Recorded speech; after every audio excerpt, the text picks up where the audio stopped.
भाजपा ने 2024 के लोकसभा चुनाव से पहले यूपी में मुस्लिम वोट बैंक को लुभाने का सबसे खास प्रयोग किया है।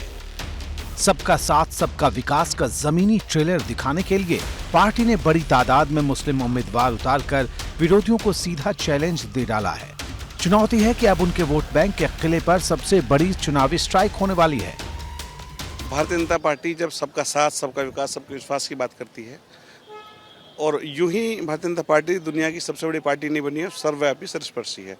आज लगातार पसमानदा समाज को टिकट दिए गए हैं, चाहे वो नगर पालिकाओं की बात हो, नगर पंचायतों की बात हो या महानगरों में पार्षद की बात हो या सभासदों की बात हो। लगभग 200 से 250 के आसपास अभी टिकट हुए हैं, बाकी अभी और मिलने हैं।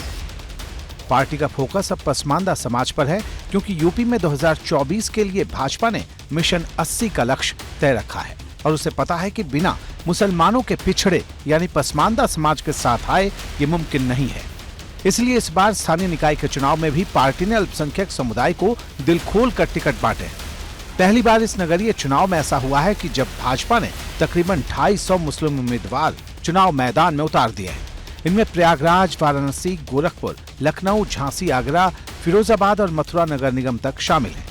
जहां प्रधानमंत्री नरेंद्र मोदी के संसदीय क्षेत्र वाराणसी नगर निगम में भी भाजपा ने 4 वार्ड में मुस्लिम उम्मीदवारों को पार्षद का टिकट दिया है, तो वहीं मुख्यमंत्री योगी आदित्यनाथ के क्षेत्र गोरखपुर में भी पार्षद का टिकट मुस्लिम समाज के लोगों को भी दिया गया है। लखनऊ में भी अल्पसंख्यक समुदाय के लोगों को पार्षद का उम्मीदवार बनाकर भाजपा ने बड़े संकेत दिए हैं। पहली बार ऐसा हो रहा है कि स्थानीय निकाय चुनाव में इतने बड़े स्तर पर जो अल्पसंख्यक समुदाय से पसमानदा समाज के जो लोग हैं उन्हें बीजेपी ने उम्मीदवार बनाया है और ये बीजेपी की बदली हुई रणनीति का ही हिस्सा है। दरअसल 2024 के लोकसभा चुनाव के लिए बीजेपी ने यूपी में मिशन 80 का लक्ष्य रखा है और उसे पता है कि बिना अल्पसंख्यक समुदाय के, बिना पसमानदा समाज के साथ आए ये संभव नहीं है। इसीलिए इस बार इस निकाय चुनाव में बीजेपी ने जो पहले चरण के जहां चुनाव होने हैं वहां पर अब तक 250 से ज़्यादा अल्पसंख्यक समुदाय के लोगों को टिकट दिया है और माना जा रहा है कि दूसरे चरण के जब उम्मीदवारों की लिस्ट आएगी तो उसमें भी तकरीबन 150 से ज़्यादा अल्पसंख्यक समुदाय के पसमानदा समाज के लोग होंगे जिन्हें बीजेपी टिकट देगी। मुस्लिम बहुल इलाकों की कई सीटें पहले भाजपा की तरफ से खाली रह जाती थीं, लेकिन अब पार्टी के अल्पसंख्यक मोर्चा के प्रदेश अध्यक्ष का साफ तौर पर कहना है कि हम मुस्लिम समाज का भरोसा जीत कर दिखाएंगे।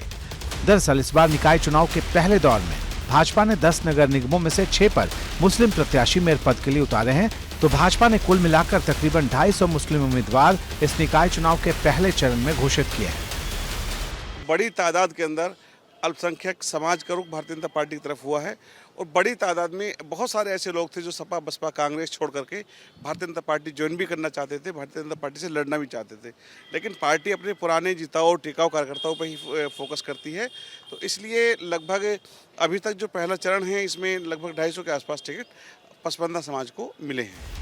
नगर पालिका और नगर पंचायतों की बात करें तो फिरोजाबाद, लखनऊ, अमेठी, रामपुर और अमरोहा जैसी जगहों पर भाजपा ने इस बार नगर पालिका अध्यक्ष और नगर पंचायत अध्यक्ष के साथ साथ वहां के सभासदों के टिकट भी मुस्लिम समाज को दिए हैं। माना जा रहा है कि ये संख्या और भी बढ़ सकती है और दूसरे चरण के आते आते मुस्लिम समाज को 250 टिकट देने का आंकड़ा बढ़कर 400 से भी ज्यादा हो सकता है, जो 2017 के पिछले चुनाव में बमुश्किल 100 के आसपास था।